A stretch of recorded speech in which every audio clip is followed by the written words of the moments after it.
Presidente, señoras y Chairman, señores. ladies and gentlemen, I Recuerdo remember en 2008, in 2008, a colleague of mine was talking about a pandemic that was ravaging the world. And this pandemic was asthma. Now, of course, since then, we've discovered what a real pandemic is, and we probably wouldn't use the term pandemic in the same way. But what my colleague was trying to say was that suddenly there was a new awareness of asthma, and that asthma seemed to be spreading all over the world much more quickly than before. Furthermore, asthma was affecting different groups. First of all, it was affecting people at a younger age than we were accustomed to. And secondly, it was affecting developing countries, poorer countries as well, because back then one tended to assume that asthma was something that affected people who lived in rich countries and people who developed asthma when they were older. And this apparently was no longer the case, because in 2007 and 2008, there were a lot of statistics all over the world showing that asthma was spreading to all sorts of different countries, and that more and more people were suffering from asthma. For instance, to give you an example of an emerging economy, in India, in 2008, they published statistics to say that there had been a 10% increase since the previous year in asthma. Now, of course, that could be down to the fact that the Indian authorities were better at collecting statistics, that Indian hospitals were better at treating asthma. But it could also have meant that, indeed, there were 10% more Indians who were developing asthma than before. There were similar statistics coming in from other big emerging economies at the time: China, Brazil, Mexico, and so on. Secondly, all over the world, in emerging countries as well as in developed countries, more and more young people were developing asthma, and more children seemed to be suffering from asthma from a very young age. Again, that could be because doctors were better at detecting the early signs of asthma in small children, and that just because we had better health checkups, we were realizing that a child might have asthma, whereas maybe 10 years before we wouldn't have noticed until it got more serious when they were teenagers.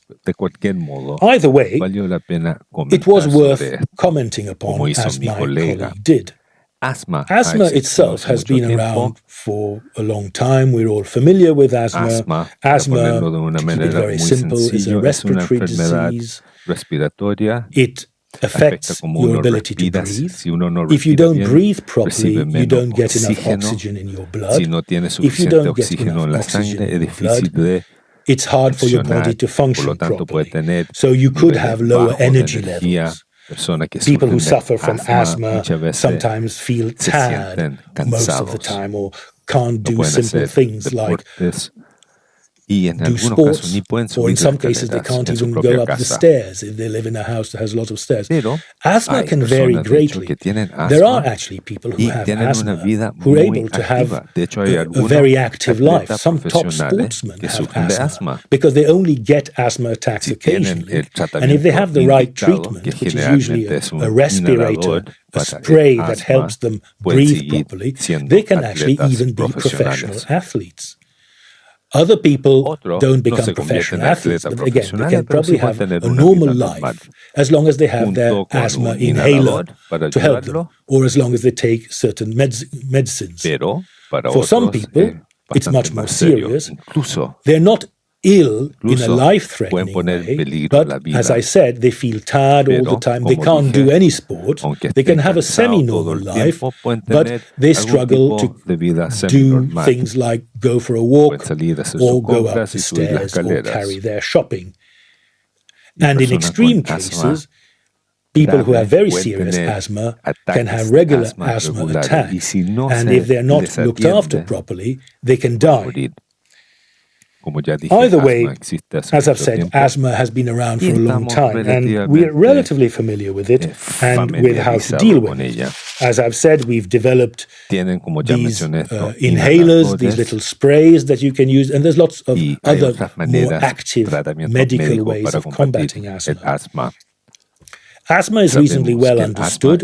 We know that it's a respiratory problem, and it seems to be caused by certain types of allergies. And a lot of these allergies can be triggered by plants, and particularly certain flowers, certain trees, cereals also. People who have asthma sometimes suffer from it worse in springtime or around the harvest time. But there are lots of other factors involved in asthma. And again, for a long time, we've become aware of a link between asthma and pollution. Whether asthma is directly caused by pollution, or whether the pollution makes us more vulnerable to developing asthma, well, it depends on which medical journals or which news items you're reading or listening to. But there's definitely a link between pollution and asthma. Having said that, some people also seem to have asthma because it's inherited. It's a family problem. But even there, it's often made worse if you live in a polluted environment. Which brings us to one of the points I made earlier about how asthma was spreading to developing countries. Basically, this was because developing countries were getting richer. And so, people had more cars. People had were more likely to live in cities where there was a lot of pollution. There were factories because these countries were industrializing. So actually, people were more prosperous, and this was a good thing. But as a result, they were exposed to pollution, and therefore, what used to be a problem for rich countries had become a problem in poorer countries, and indeed a bigger problem, because in poor countries often the levels of pollution were higher. There are lots of traffic jams in all the big cities in the third world, and the cars tend to have lower environmental standards. Factories don't have environmental standards at all. So there was a lot more pollution, and this was causing more and more problems for the population. Having said that, even if you look at a modern developed country like the United States of America, in 2008, they had statistics that showed that 15 to 20% of American adults had some kind of breathing problem, which was linked to pollution. And a lot of those actually were either leading to asthma or were actually related to asthma. Another interesting thing about the way asthma spread was, again, in developing countries, to do with changing lifestyles. People left the countryside and moved to cities, and they had a more urban environment, which meant that apart from the pollution, they were also living often in apartments. They weren't going out they didn't have a garden. They weren't going outdoors. They were living indoors with air conditioning, with fitted carpets, with sofas and chairs that were often padded with synthetic materials. Now, these synthetic textiles and other materials are often things that can lead to allergies and can make allergies that already exist worse. And air conditioning is another thing that circulates allergic particles and can make an allergy worse. And the other thing that makes these things worse is the fact that people were also developing a taste for Western-type food, particularly processed food, rather than fresh vegetables and fresh meat. And apparently this is another thing that leads to allergies and contributes to asthma. And the final thing, and this is one which amused me particularly, and that is that children were being brought up indoors, and they weren't playing outside in the dirt like they used to. And furthermore, indoors, everything was very antiseptic because their parents cleaned everything. Everything was bleached. Everything was cleaned regularly. And the children were probably washed and cleaned far more regularly than I was when I was a young child. And this meant that their immune system was actually less strong than if they were playing in the dirt and getting small infections as children right from the beginning.